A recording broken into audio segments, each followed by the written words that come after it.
Dəyərli abituriyentlər, xoş gördük hər birinizi. Mən MHM Tədris Mərkəzinin İngilis dili müəllimi Çinarə Talıbova. Bugün sizlərə müraciət formaları və insan adlarının yiyəlik halının necə düzəldilməsi haqqında məlumat verəcəm. Vəzifə və ya müraciət bildirən sözlər: Mr. Cənab, Mrs. Xanım, Doktor Həkim, həkimlik də bir vəzifədir, Teacher müəllim. Bu kimi sözlər insan adlarının əvvəlində gələ bilər və biz gündəlik həyatımızda istifadə edirik. Və bu isimlərin yiyəlik halını düzəldərkən həmin yiyəlik hal insan adının deməli sonuna apostrof S artırmaqla düzəlir. Məsəl üçün Mr. Brown apostrofi S car. Görürsüz, cənab Brown'un maşını. Bir dənə abituriyentlər, burada mənimlə razı olarsınız ki, hansı məqamda karıxırsınız? Baxın, burada Mr. veriləndə bu müraciət formasıdır, cənab deməkdir. Amma əgər The Browns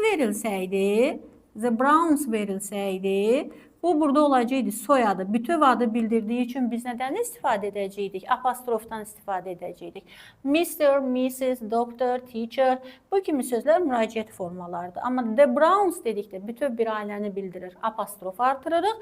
Mr., Mrs., Doctor, Miss kimi sözlər əvvəlində gəldikdə isə müraciət forması olduğu üçün biz apostrofi S-dən istifadə edirik.